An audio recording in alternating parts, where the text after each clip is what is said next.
Sa ngayon po, ang aking paniwala ay ganap na po akong nakahanda.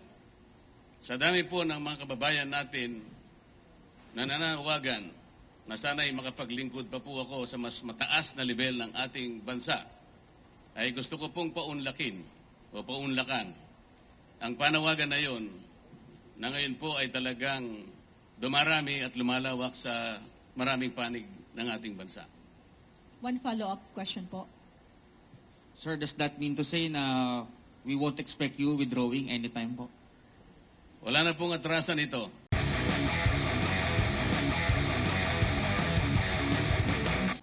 Magandang umaga po sa ating lahat.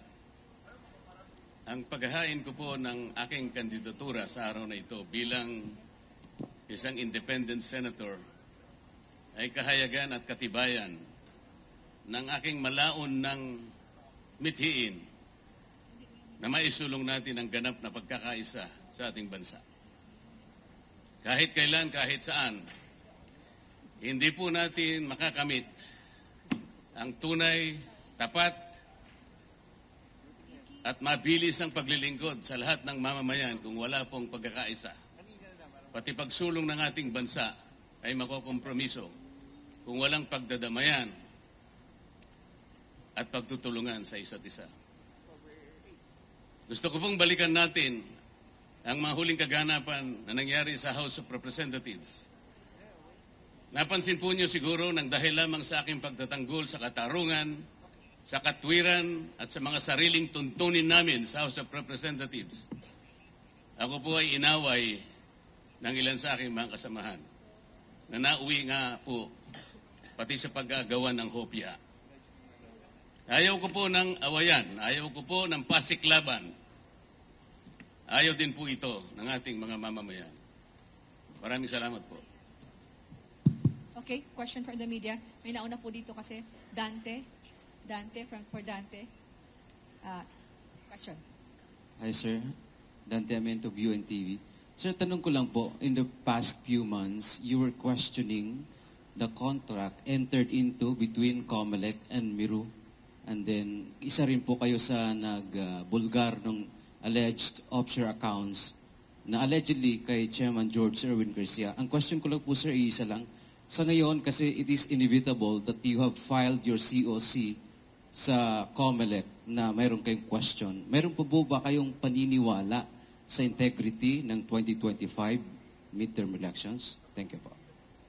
First of all, dahil po sa aking pagnanais na makapaglingkod sa mataas na level ng ating pamahalaan, ay napilitan po ako na mag-file ng COC, kagaya ng ginagawa ko sa araw na ito.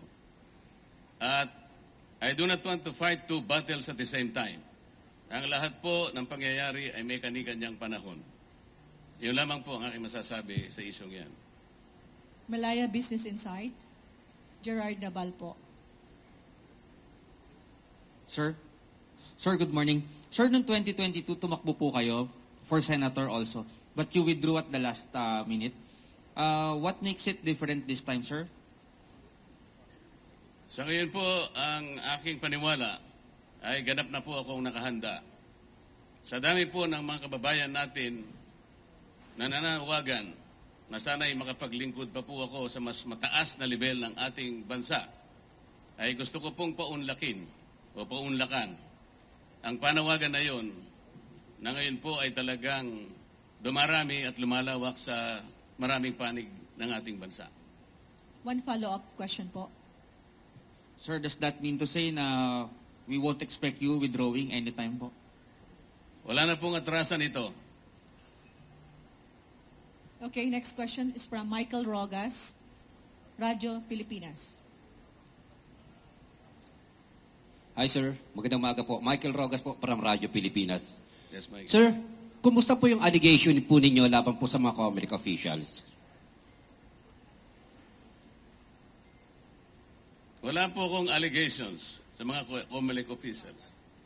Ang akin pong kino-question initially ay yung sistema at mga makina na maaaring gamitin sa susunod na eleksyon. Ngunit kagaya ng aking sinabi po, ay hindi po ako pwedeng lumaban ng dalawang battles at the same time. Ang gusto ko po ay makapaglingkod muna Pero nananatili po ako na ganap na pagtitiwala sa magagawa ng COMELEC upang pairalin ang isang malinis, isang tapat at credible na election sa ating bansa. Yung pong pag-asa na yon at paniniwala ay nananatili pa rin sa aking puso. So sir, yun po sana ang aking gustong i-follow up question. Kayo ho ba ay naniniwala sa kabila po ng inyo po mga allegation laban po dito po sa teknolohiya na gagamitin pa ng COMELEC? Kayo po ay nag-file ngayon ng yung Certificate of Candidacy for Senator. Naniniwala pa rin po ba kayo sa integridad ng COMELEC sa darating na halalan? Ang pagpapile ko po ng kandidatura ay katibayan ng aking pagtitiwala sa magagawa ng COMELEC na magsagawa tayo ng isang malinis, isang tapat at mapapanaligan na eleksyon sa ating bansa. Salamat po. Ms. Mads Villar from Net25. Hi, Kong. Good morning. Good morning. Sakaling pala rin po kayo sa Senate, ano po yung mga priority bills na unang-una nyong ipafile pag upo nyo po? Thank you. Napakarami po. Ayoko lamang pong isa-isahin. Baka abutan po tayo ng 3 araw. Ang gusto ko lamang pong bigyan ng emphasis ay yun pong oversight function ng Kongreso. Hindi po lamang importante yung paggawa ng mga magagandang batas. Mas importante po siguro yung pagkagawa ng mga batas ay kailangan pong merong magbantay sa pagpapatupad ng mga ito. Sa karanasan ko po sa House of Representatives, napakarami po ng mga batas na pwede kong isa-isahin sa inyo. Ngunit nagkaroon po ng problema kung ang pag-uusapan ay yung pagpapatupad ng mga ito. Kaya po yung dapat na mapalakas sapagkat isa rin pong mahalaga na kaagapay ng paggagawa ng mga batas. Hindi po maganda na makagawa tayo ng napakaraming batas. Ngunit parang ilalagay lang natin sa cabinet, napakatagal po ng proseso, napakamagastos ng paggawa ng mga batas. Sa laki po ng panahon na ginugol ko sa House of Representatives, kung minsan po taunan, kung hindi man isang buong termino para ikaw ay magkapagpagawa ng isang batas. Sayang na sayang po kung isang magandang batas ay hindi po may patutupad ng maayos. Kagaya po ng EPIRA. Ano po yung layunin ng EPIRA? Makapagdulot kayo ng isang reliable, secure, and affordable rates of electricity in this country. Nangyari na po ba yung affordable rates of electricity? Ang EPIRA po ay nagawa 23 taon nang nakararaan. Ngunit hanggat hindi po nyo na ibababa ang presyo ng kuryente, there will be a continuing violation of that law. Tingnan po niyo local government code. 33 taon nang nakararaan.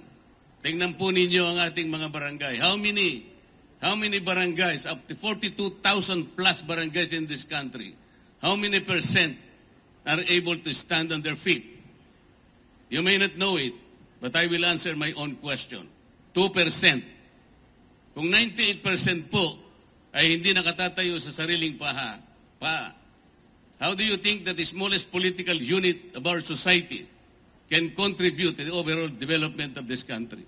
Kailangan po nating tulungan. Ngunit, hindi po natutupad yung decentralization, yung autonomy yung sinasabi ng batas, sapagkat may sablay nga po ang pagpapatupad nito. Marami po akong may kukwento. Sa sakahan, ano po ang mga batas na magaganda sa sakahan?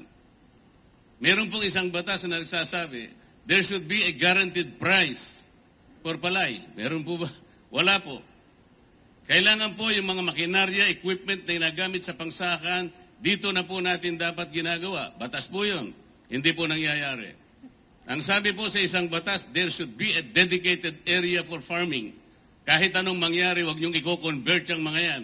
Ano nangyayari? Conversion dito, classification doon, land kahit saan nangyayari. Ang sabi pa ng isang batas, 25% of the total loanable funds of the banks, private and public, should be allotted to farmers and beneficiaries of agrarian reform. Nangyayari po ba? Hindi. Average per year is only 4%. Kaya ganito po tayo. Oversight is an equally important function of Congress that has been forgotten for years. Yun po ang isa sa tututukan natin. Salamat po.